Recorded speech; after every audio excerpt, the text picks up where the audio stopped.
5, 4, 3, 2, 1. The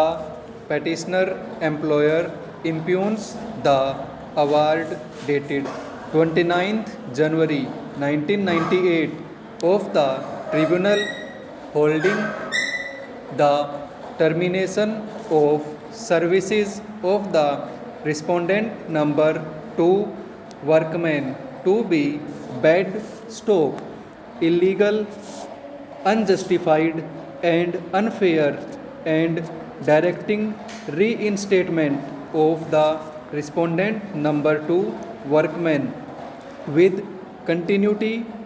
of service, full back wages and all other consequential benefits stop.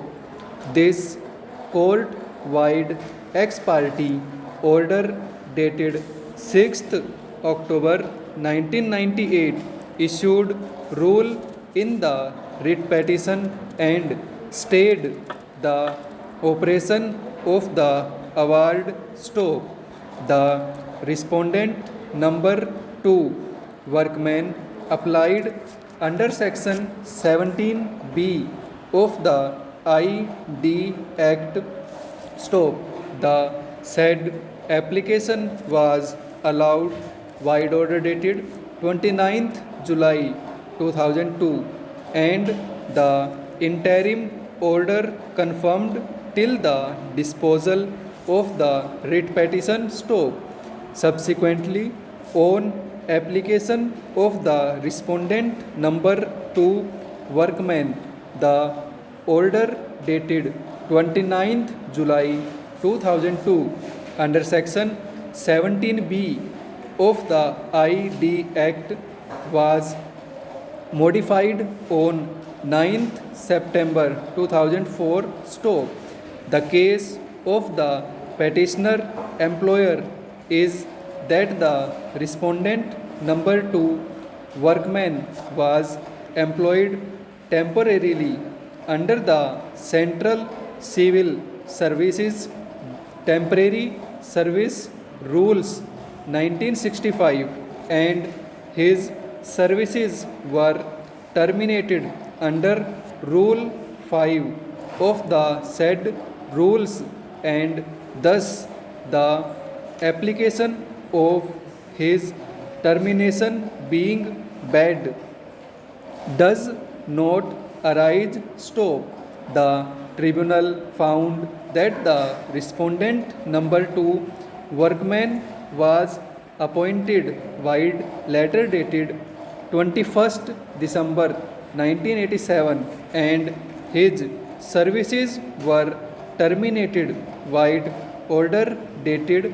2nd November 1988. It was held that having worked for over 240 days, his services could not have been terminated without complying with section 25F of the ID Act stop. Through in the order of termination of the respondent number 2 workman, no reason for termination was mentioned and no reason is required to be mentioned under Rule 5 aforesaid, but since the petitioner employer before the tribunal pleaded that the respondent number 2 workman was rude and undisciplined stop, the tribunal in view of the said plea also held that it was obligatory upon the petitioner employer to hold a domestic inquiry so that the respondent number 2 workman could state and clear his stanza. The tribunal has also referred to the admission in the cross-examination of the witness of the petitioner employer to the effect that the post of lift operator on which the respondent number 2 workman was appointed was a sanctioned one and that another person had been appointed on that post after the respondent number 2 workman's termination stop. It was the case of the petitioner employer that the respondent number 2 workman was employed on a purely temporary basis pending the regular employment stop.